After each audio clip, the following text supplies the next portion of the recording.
어서오세요. 함께하는 행복 박시연의 다육 식물 이야기. 지금은 장마철이 나갔어. 제가 판매 영상을 잠깐 멈춤하겠습니다. 장마철이다 보니까 식물을 판매를 해도 되는데 저희 같은 경우에는 식물을 뽑아서 가다 보니까 혹시나 불안하신 분들을 위해서요. 근데 장마철에 식물 조금 불안하다 싶으시면 그냥 식물 자체가 밑에 자체가 수분이 많잖아요. 그럴 경우에는 어떻게 하냐, 식물을 뽑아 가지고 말려 주시면 됩니다. 그러면은 안정적이고요. 식물 같은 경우에는 물을 많이 줄 경우에는 우리 가는 식물이 아니기 때문에 식물들이 빠빠이 하는 경우가 많은데요. 그러면 지금 식물들 같은 경우 특히 여름철에 취약한 식물들이 뭐가 있냐면은 지금 보시는 것은 오렌지 몰러입니다. 오렌지 몰러 같은 경우에는 저쪽으로 갔어. 이름표가 저쪽으로 뒤로 꽂혀져 있네요. 자, 지금 보시는 것은 오렌지 몰러입니다. 오렌지 몰러 같은 경우에는 여름이 조금 취약하기 때문에 그런 오렌지 몰러 같은 경우에는 가급적이면 장마철에 물 주지 마시고요. 그냥 물이 많이 고프다 싶으시면은 소주잔 반잔 정도로 해서 그냥 살짝이 그냥 주시고요. 그렇지 않으면은 저면 간수를 할 경우에는 그냥 한 1분 정도 그냥 바닥에다가 살짝 닿았다가 올리시면 됩니다. 그렇지 않으면 입이 우수수 떨어지고요. 자, 파랑새 같은 경우에는 몸에 있는 수분이 많아 버리면 웃자라 버립니다. 파랑새 같은 경우에는 웃자라 버리기 때문에 지금 같은 장마철에는 물 주지 마세요. 물 주지 마시고 그냥 이 아이가 힘들어 하더라도 그래, 너 힘들지만 좀 참으라고 말해 주시면 됩니다. 그리고 또 하나 취약한 게 뭐가 있을까요? 제가 키워보니까 여름에 취약한 것은 독일 샴페인이더라고요. 독일 샴페인 같은 경우에 물을 줬을 경우에는 어떻게 키워주시냐? 요 식물 같은 경우에는 반드시 통풍을 시켜 주셔야 됩니다. 통풍을 시키지 않으면은 이 아이는 바로 녹고 곰팡이가 많이 피더라고요. 그렇기 때문에 우리 구독자분들, 지금 시작하시는 분들, 이렇게 파랑새 식물이라든지 저렇게 샴페인 종류 같은 경우에는 입장 자체가 도톰하죠. 입장 자체가 도톰한 식물들 같은 경우에는 될 수 있으면은 물을 주지 마시고요. 그리고 지금 보시면은 우리 붉은색 계열의 창들 있죠. 붉은색 창들 같은 경우에도 보시면은 수분 자체가 빵빵합니다. 장마철 같은 경우에는 수분으로도 식물을 물을 이렇게 습기라 그러죠. 흡수를 하기 때문에 이런 식물들 같은 경우에는 물 주지 마시고요. 장마철이 끝나고 나서 이 식물들이 이제 물이 많이 고프다 싶으실 때는 그때는 저면 간수를 해가지고 우리 집에 있는 맨 아래 부분 바닥에다가 이제 냅두셔야 됩니다. 그리고 물기를 반드시 빼주셔야 되고요. 그리고 또 제가 웃자람의 또 대명사라고 그러죠. 그런 식물들 한번 또 보여드려 볼게요. 이 아이가 미니벨인지 마커스인지 저도 모르겠네요. 묵어버리니까. 이런 식물들 같은 경우 마커스는 마큰다고 해서 마커스거든요. 마커스 같은 경우에도 만약에 식물 자체가 이제 컸다고 생각했을 경우에는 보시는 것처럼 외부에다가 냅둬가지고 목줄화를 시켜주시면 됩니다. 목줄화를 시켜주시고요. 그리고 지금 보시면 이런 두들레아 계열 같은 경우에는 이 아이들은 동행이기 때문에 지금 이제 물을 주시면 안 되고요. 9월 중순쯤까지는 물을 안 줘도 됩니다.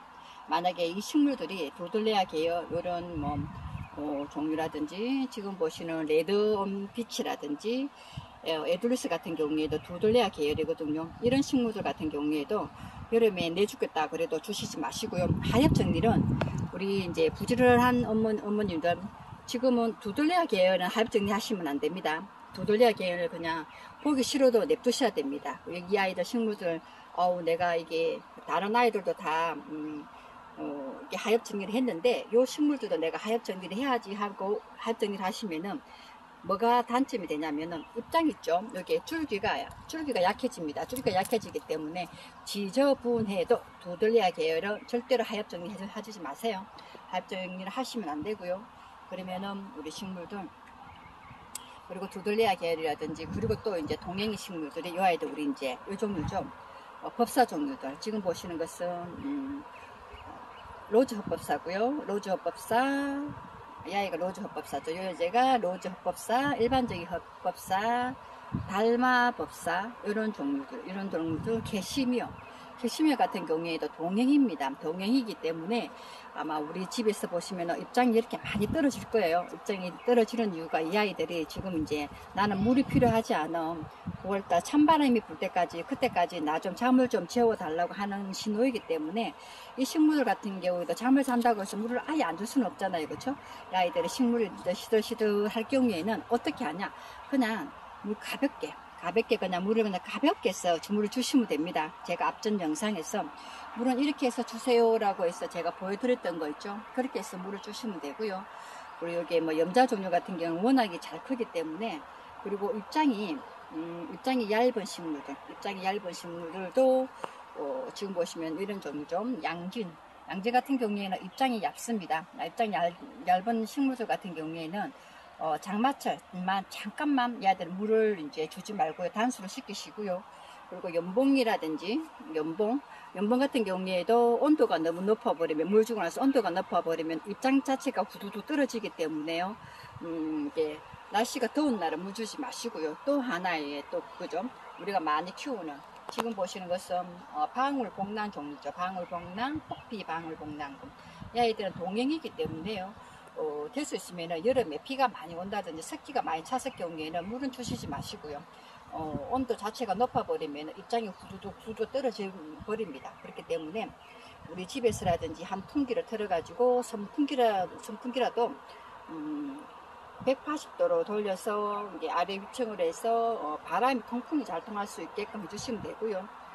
장바틀이라고 해서 햇빛 너무 이제 그거 하시면 안 되고요. 햇빛도 어느 정도 이제 봐드려야 되고, 너무 어둡다 싶으시면은 조명 있죠. 우리 집에 형광등으로 해서 키워주시면 됩니다. 여름에는 최고 취약한 것이 이런 멀로 종류, 그리고 제가 조금 전에 안내해드렸던 독일 샴페인, 아이도 독일 샴페인이거든요. 독일 샴페인이라든지 입장이 얇은 아이들은 식물들은 물을 좋아하고요. 지금 보시면 제가 방울복랑이라든지 이런 하와시아와라든지, 그리고 이런 아이들 같은 경우에는 법사 종류죠. 이런 아이들은 지금 이제 아이들도 이제 잠을 자려고 준비를 하고 있습니다. 그렇기 때문에 우리 식물들 잠을 재워 주시고요. 그러면 오늘은 제가 아는 범위에서 말씀드렸습니다. 그러면은 우리 식물들 한번 잘 갖고 보시고요. 제가 판매 영상은 여기서 끝나고 나면 조금 주춤해지면은 영상 올려드릴게요. 이런 지금 보시면 이런 아이들도 이런 아이들 입장에도 얘가 블루커스거든요. 블루커스도 여기 입장 버리지 마시고, 이 아이들도 뭐가 되냐, 잎꽂이 됩니다. 이렇게 해서 이 아이들도 잘라서 이 부분 좀 눌러주세요. 눌러주시면은 지금 같은 철에는 가늠이 덜 되거든요. 그럼 오늘은 여기까지 하겠습니다. 감사합니다. 또 오세요. 여기는 박시연이의 다육식물 이야기 공간입니다. 식물들이 물이 많이 빠졌어요. 그렇죠? 이 아이는 국매하거든요. 국매야. 다음에 이 아이 제가 시집을 한번 보내볼게요. 진짜 이 아이는 제가 우리 한번 제 키핑장 방문할 수 있게끔 해가지고 한번 영상을 방문할 수 있게끔 한번 해보겠습니다. 오셔가지고 많은 분들이 오시기를 원하시기 때문에, 그러면 오늘은 제가 여기까지 하겠습니다. 감사합니다. 또 오세요.